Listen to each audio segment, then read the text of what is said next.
Pagi ini saya mengajak kita untuk belajar firman Tuhan dari Pengkhotbah pasal 12 ayat 1 sampai 7. Pengkhotbah pasal 12 ayat 1 sampai 7. Pengkhotbah pasal 12 ayat 1 sampai 7. Sampai 7. Kita akan baca bersama-sama. Pengkhotbah pasal 12 ayat 1 sampai 7. Ini bisa sampai 8 ya. Satu satu ayat ya.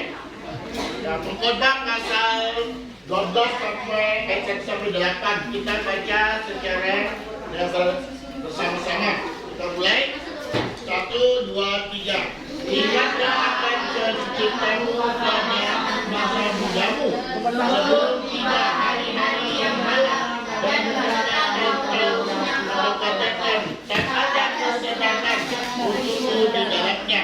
Sebelum matahari dan terang bulan dan bintang-bintang menjadi gelap dan awan-awan datang kembali sesudah hujan, pada waktu penjaga-penjaga rumah gemetar dan orang-orang kuat mengkutuk dan tempat-tempat penggiling berhenti karena berkurang jumlahnya dan yang terlihat dari jendela dan semuanya menjadi kabur dan pintu di tepi jalan tertutup dan bunyi berlingkar menjadi lebar dan suara menjadi seperti kicauan burung dan semua menjadi perempuan tutup juga orang menjadi takut tinggi dan ketakutan ada di dalam pohon bahkan berkembang belalang menyeret dirinya dengan susah payah dan nafsu makan tak dapat dilanjutkan lagi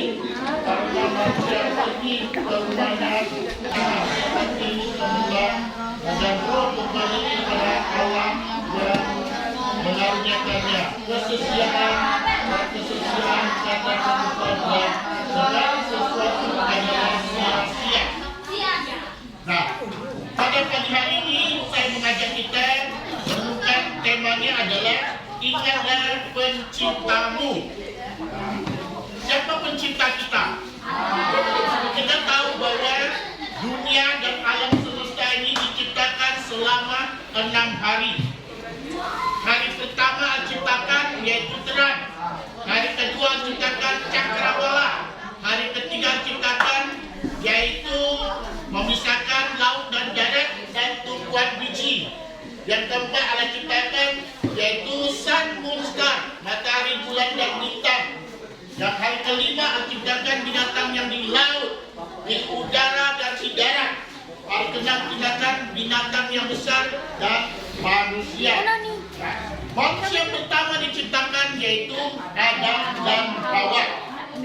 Nah, mengapa pengkhotbah mengingatkan kepada kita semua ingatlah penciptamu? Ya, ini adalah peringatan kepada orang-orang muda. Ini adalah suatu ingatan kepada generasi muda. Generasi muda adalah penerus gereja. Generasi muda adalah tiang gereja. Generasi muda adalah masa depan bangsa. Jadi anak muda memiliki banyak kesempatan. Ya. Kita lihat Salomo yang begitu sukses, mempunyai kerajaan yang luar biasa, mempunyai segalanya, dan namun dia mengingatkan kita semua supaya ingatlah penciptamu. Mengapa kita perlu mengingat pencipta kita? Apa urusannya? Apa halnya?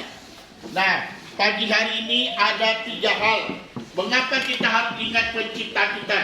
Pertama, pada ayat 1 sampai 7, dan yaitu menanti kita. Kita itu menunggu giliran saja. Kapan waktunya kita tidak tahu.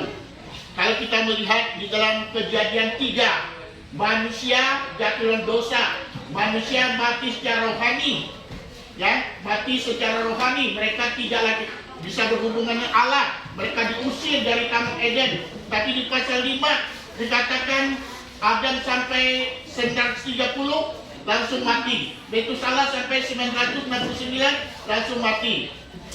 Jadi manusia akan mengalami ketuaan dan kematian. Itulah sebabnya mengapa kita perlu mengingat pencipta kita saat kita masih muda, saat kita masih kecil.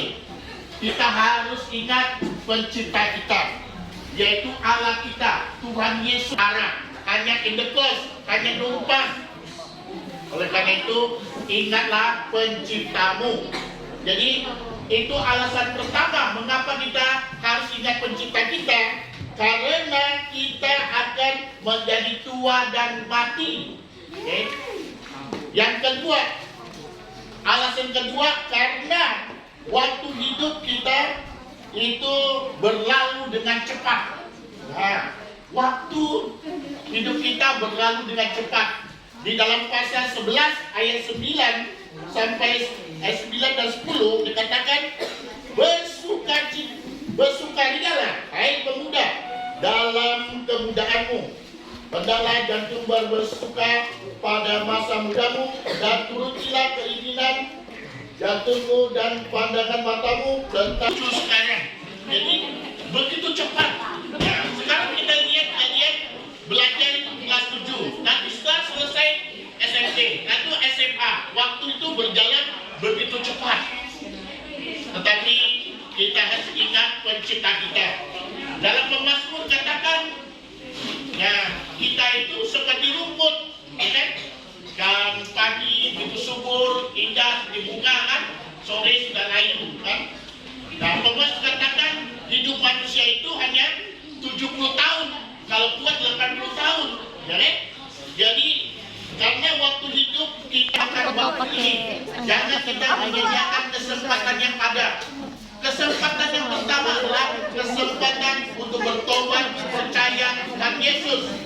Yang kedua, kesempatan untuk bertumbuh di dalam Kristus. Yang ketiga, kesempatan kita untuk melayani Tuhan. Saat kita masih muda, kita dapat melayani Tuhan. Dan kita berpikir, nanti saya sudah tamat, saya sudah kuliah, sudah kerja, melayani Tuhan. Mungkin tidak ada waktu lagi. Yang perempuan setelah tamat, menikah, sibuk dengan anaknya, ada sempat melayani. Yang lelaki sibuk bekerja untuk mencari nafkah, untuk memenuhi keluarganya. Jadi saat-saat ada kesempatan seperti ini, kita gunakan dengan baik untuk kita melayani Tuhan. Apa saja yang dapat kita lakukan di gereja, di mana kita dapat melayani Tuhan dengan baik. Jangan kita sia-siakan waktu kita. Jangan kita habiskan waktu kita dengan hal-hal yang tidak berguna, yaitu dengan hal-hal yang tidak, yang pesta pora, kesenangan duniawi dan sebagainya. Tetapi mari kita melayani Tuhan, ya. Berikan waktu kita, berikanlah 100% hidup kita. Karena ini adalah kewajiban setiap orang, karena Allah akan membawa setiap perbuatan ke pengadilannya, berlaku atas segala sesuatu yang tersembunyi, entah itu baik, entah itu jahat. Ya, ini jelas bahwa setiap perbuatan kita akan dipertanggungjawabkan. Apa yang kita lakukan, apa yang kita perbuat selama kita dunia ini harus dipertanggungjawabkan. Allah akan meminta pertanggungjawaban. Tetapi kalau kita melakukan hal yang baik, kita melayani Tuhan dan lain sebagainya, tentu kita diadili untuk menerima mahkota, menerima pahala. Alkitab mengatakan ada 5 mahkota yang disiapkan, mahkota yang tidak layu, tidak rusak. Saya yakin kita semua ingin mendapat mahkota. Saya ingin kita semua ingin masuk surga. Tetapi bagaimana kita selama kita dunia ini? Sudah kita percaya Tuhan Yesus? Sudahkah kita berdiam dengan Tuhan? Sudahkah kita melayani Tuhan? Tuhan siapkan mahkota buat kita. Tuhan siapkan yaitu pahala buat kita. Tua, muda, kecil, besar, laki, perempuan, semuanya sama. Sering saya mengatakan, ada orang masuk surga nanti tidak dapat pahala, tidak mendapatkan mahkota. Kenapa? Karena di selama dunia ini tidak melakukan apa-apa.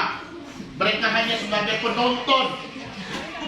Kita tidak boleh hanya sebagai penonton, kita menjadi pelaku firman Tuhan.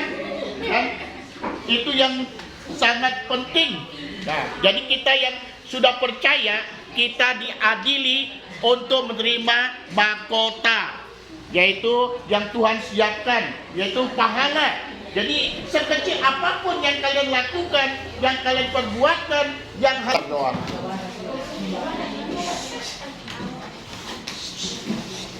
Bapa Surgawi, Allah pencipta langit dan alam semesta, pada pagi hari kami itu bersyukur kami diberi kesempatan untuk belajar, untuk menghirup nafas, untuk bekerja. Segalanya ini adalah anugerah dan rahmat-Mu yang luar biasa. Ketika kami tertegun, kami tersipu, dan kami sadar kami adalah orang berdosa. Kami membutuhkan Engkau. Kiranya Tuhan, kami selalu ingat Engkau dimanapun dan kapanpun. Dan kami memberikan hidup kami sepenuhnya ke dalam tangan Engkau. Dan kami menyerahkan masa depan anak-anak, masa muda mereka. Kiranya Tuhan pakai, mereka selalu ingat akan Tuhan. Kalau mereka percaya Yesus, mereka dapat percaya Tuhan Yesus. Kami serahkan semuanya hanya di dalam nama Tuhan Yesus Kristus dan berdoa bersyukur. Amin.